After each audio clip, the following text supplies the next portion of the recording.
need to find out what their financial Once you know whatever habits your are. serious is, that's when those conversations. But you can't meet somebody, date 1, 2, or 3. So how much do you make? That's none of your business.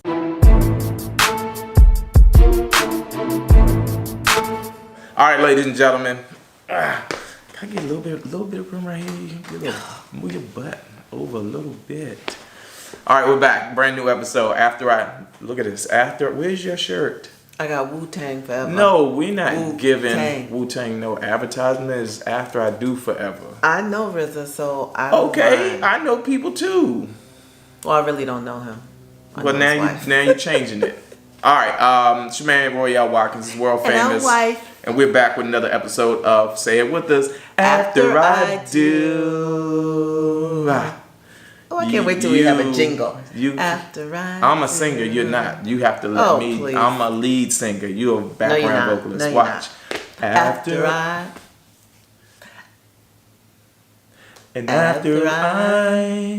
let me hear you say it first. Go ahead. After I do. Okay, now me. After I do.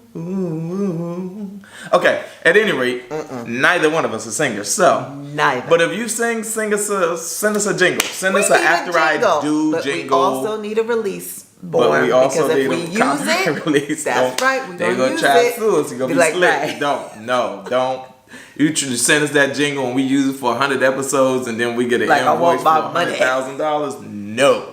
Right. Show blow up. They were like, we own a piece of the show. We in all the episodes. No, you're not. No, you will not be. Not in this one. You get credit, but so we will stick with what we're doing. Right. Okay.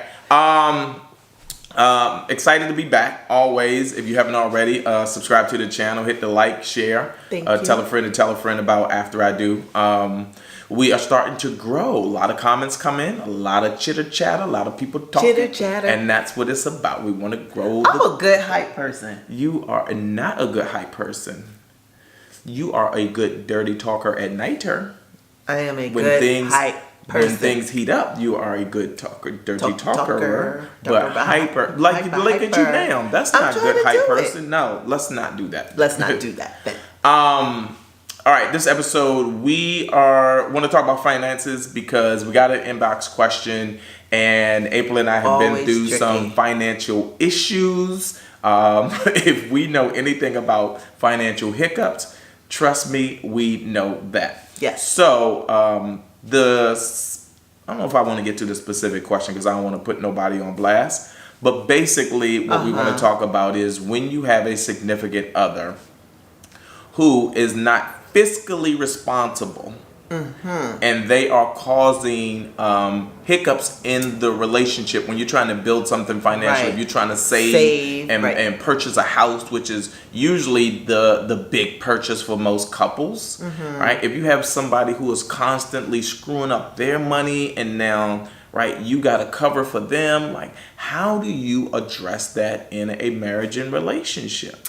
We were just talking about that. I said, I think for us, it's about transparency. And I think moving forward, like we're still learning, but here's the thing. You know what to do. It's just hard to do it. And my suggestion would be when you both get paid, sit down at that table, make the tough decisions and it's hard to be disciplined. Get disciplined. If you're disciplined, you won't have these issues, but you have to come up with a plan.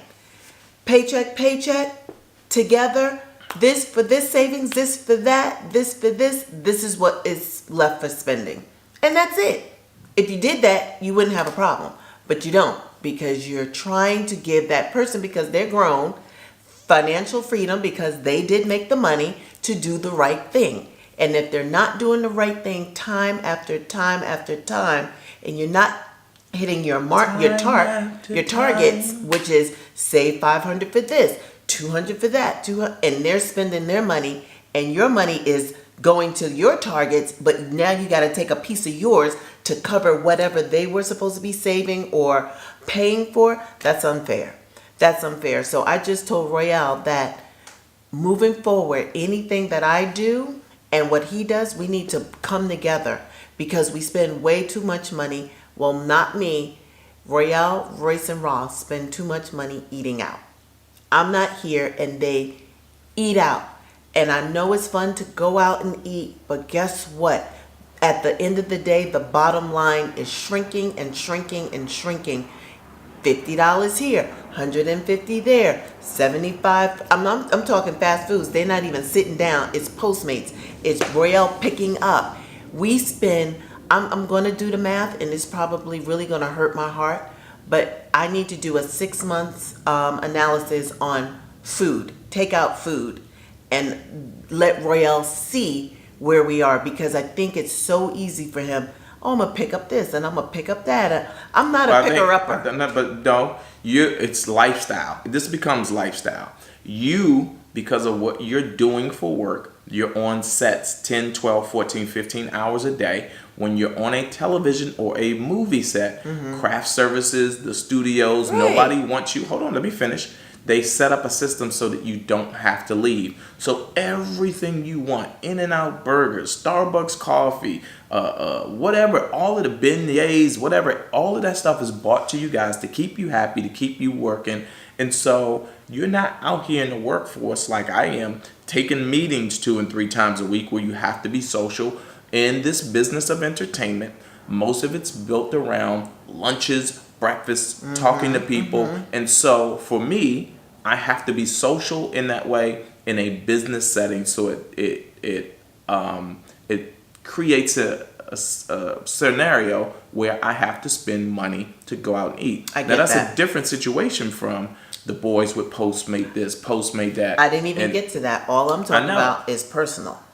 But let me just say this. I think this goes a little deeper, where when you're in that stage, when you're dating, where you're trying to fill out and learn as much and get as much information as you can about the significant other, this person that you're looking to build a life journey with, you have to have the financial conversation as well, right? How much, like, people think it's rude to ask somebody how much money you make a year if you're dating them and you're thinking about marrying them. But you don't ask that on the first date. I didn't say. I said if I you're know, dating but them, most at people some didn't. point you need to find out what their Once financial you know whatever habits your are. serious is, that's when those conversations. But you can't meet somebody, date 1, 2, or 3. So how much do you make? That's none of your business. Now we're in a relationship, whatever. I believe in love at first.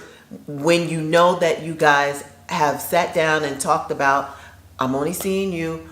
What are we doing? It's usually, what are we doing? We're together. Okay, what does that mean to you? And I'll tell you what that means to me. We're in a committed relationship, striving to do something long term. Okay, great. Now you're dating 6, 7 months. Now where are we?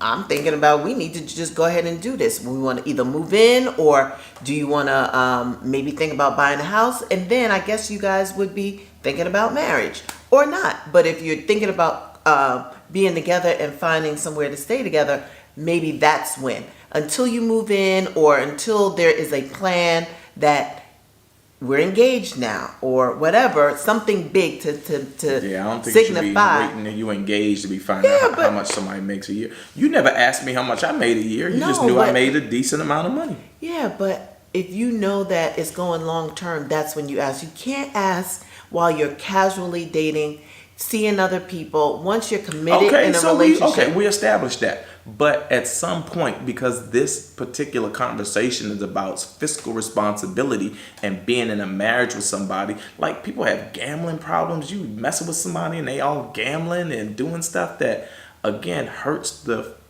bottom line financially of what you guys can build from. Right? But it all comes back to communication and sitting down and having a conversation about discipline. Look, this is what we can afford to do and what we can't afford to do. So, buddy, cut it out. Yeah. So this is past. I think the question is more past. They are together in a relationship. Yes. Let's talk about that. Not dating. I wouldn't ask a guy that I'm just dating how much they are making. Once we're committed, engagement, married, or whatever, the discipline has to be on point. You cannot mess around with those finances. I'm here to tell you.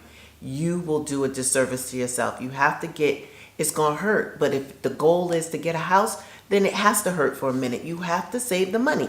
Are you trying to buy a new car? Are you trying to remodel? What are you trying to do that, the other person is not making their gotta be on the same page about gotta where be you're on the going, same where you're page. going together, where you're going together. And Or it's not you forever. start falling apart. Yeah, If you're not but- on the same page about where you're going together, eventually you will start falling apart. Yeah. And those finances can make or break a marriage so fast. And I'll say this too. This is very important. You have to really figure out the strength of your marriage when you don't have money.